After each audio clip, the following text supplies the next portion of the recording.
Human design through the lens of Soul Tarot, where archetypes invite each other into deeper inquiry. Welcome everyone. I am Pamela G. Almeida. I am an intuitive visual artist. I weave psychology, spirituality, and mysticism to explore collective archetypes and to create art and intentional products to align our souls with the beauty of spirit. My current obsession is to explore the archetypes of the human design system through the lens of their zodiac activations and corresponding soul tarot archetypes, and to develop artwork grounded on those explorations. Today, we will be diving deep into the energy of Gate 62, the Gate of Details. I will be doing a mini reading for the gate by exploring tarot correspondences as signifiers. And in an extended reading available through Patreon, I do a deep dive into Gate 62, bringing additional tarot cards chosen at random to help understand expand the understanding of those signifiers. And I will also include archetype oracle cards to give us more context for the energy of Gate 62.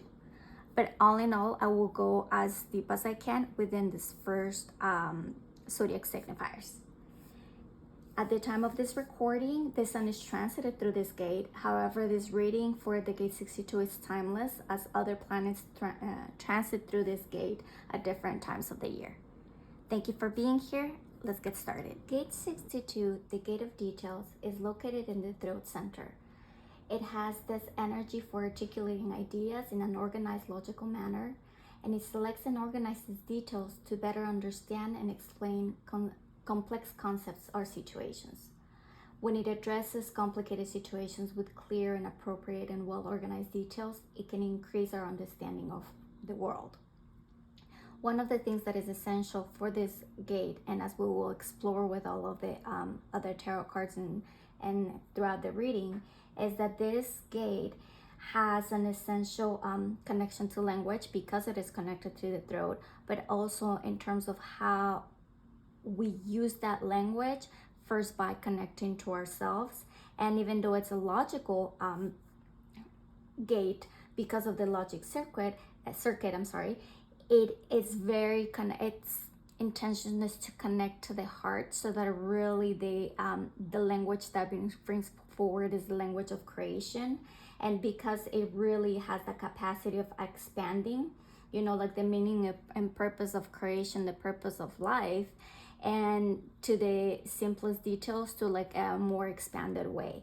So it brings the intellect and intelligence, as in terms of like intellect, the mind, and the heart being intelligence. It brings both the two of them in harmony, to be able to discern what is true in order to express and create. So the power of the voice, the power of the word is essential, as long as it's grounded in the sense and the heart.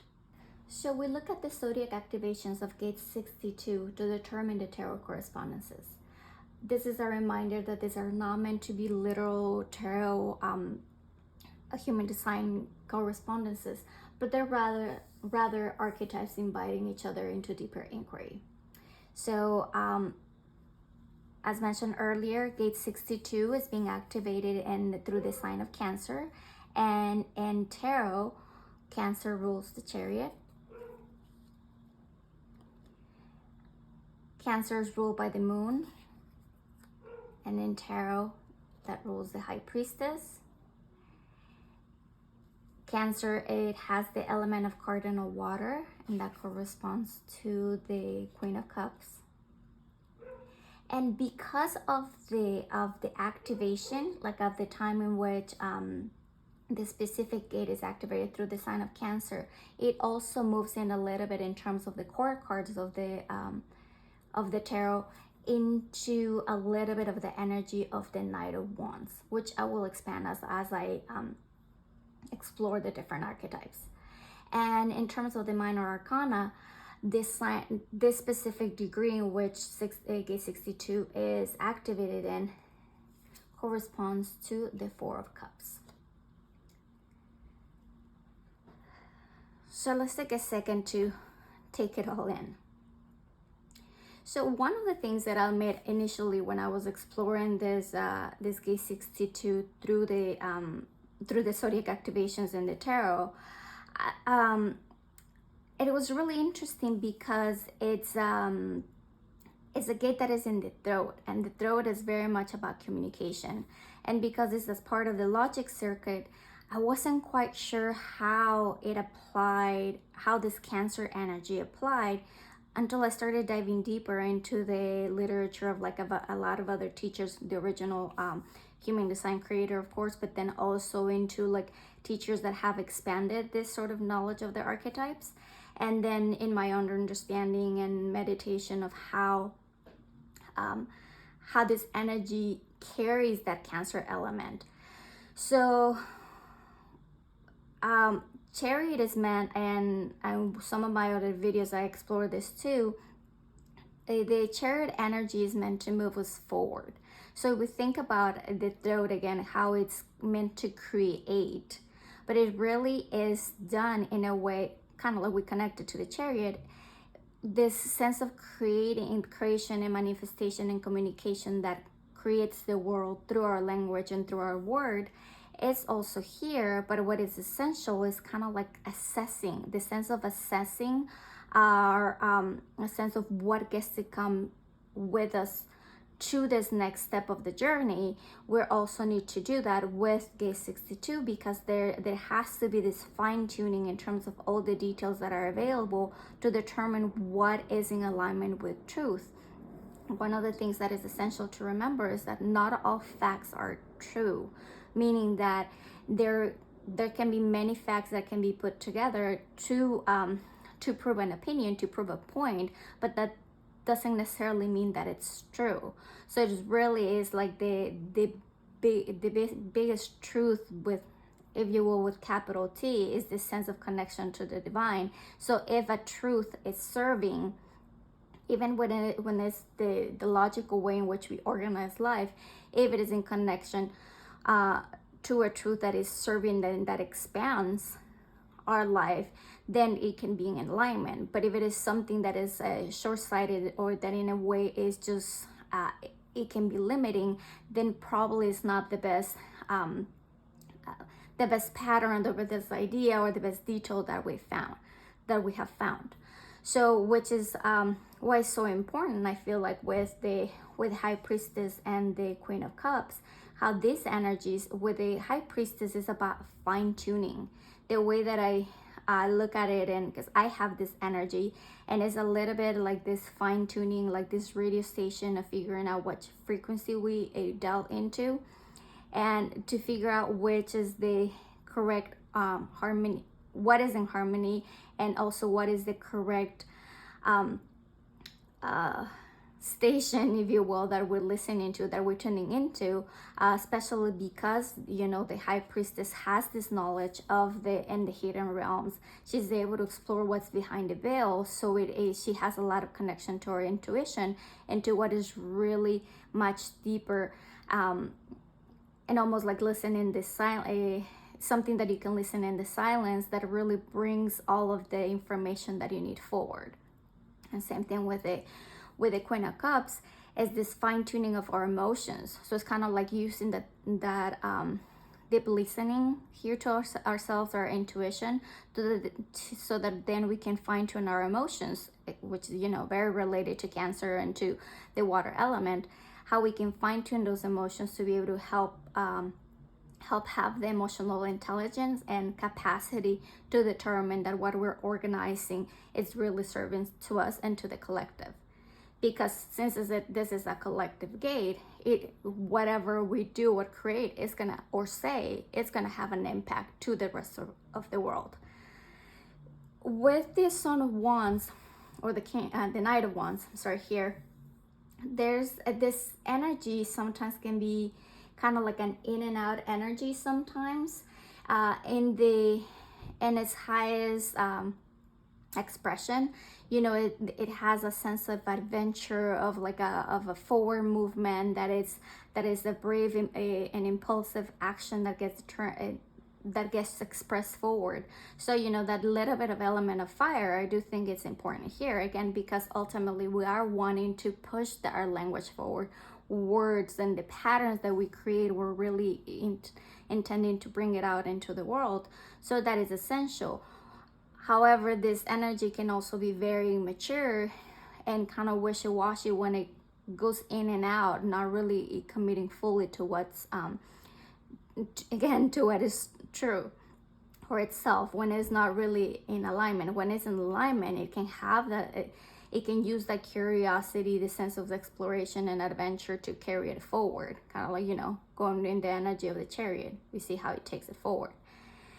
Now with the Four of Cups, it's interesting because thinking that this gate is the gate of details, it brings this energy of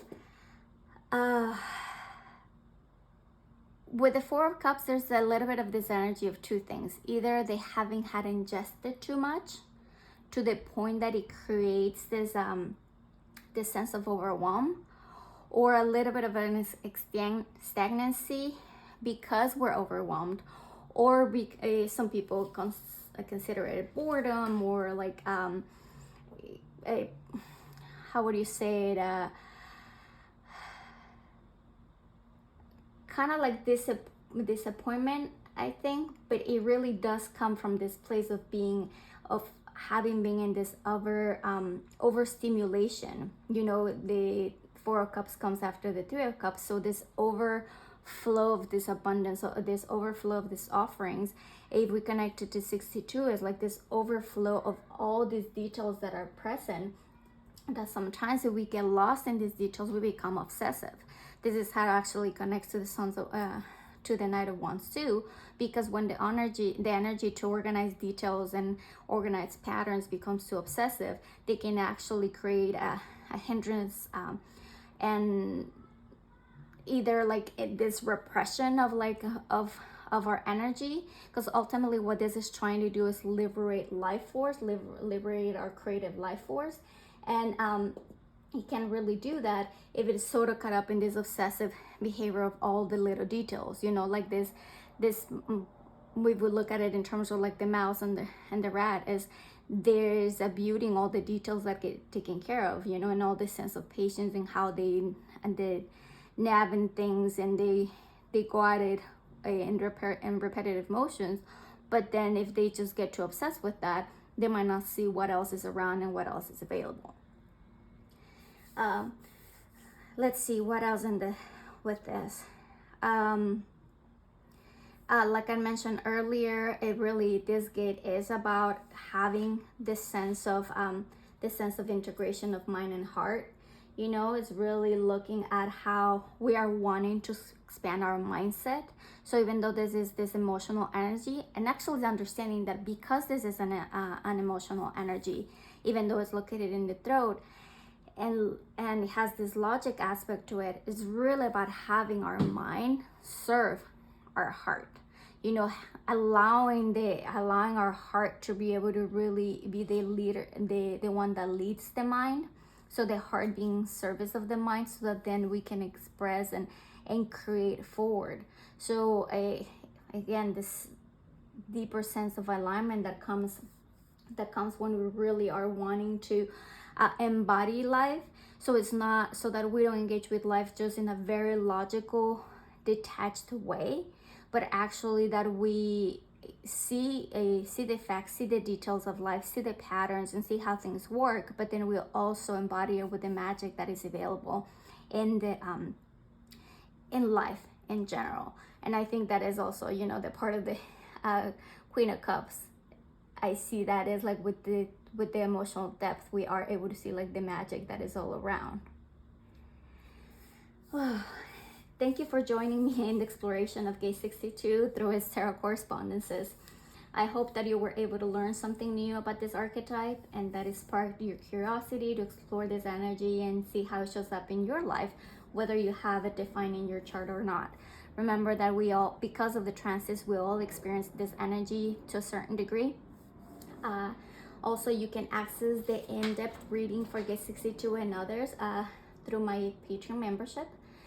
Please visit my website to learn more about my art and zodiac-based offerings. And you can commission a customized coloring book based on the unique components of your human design blueprint.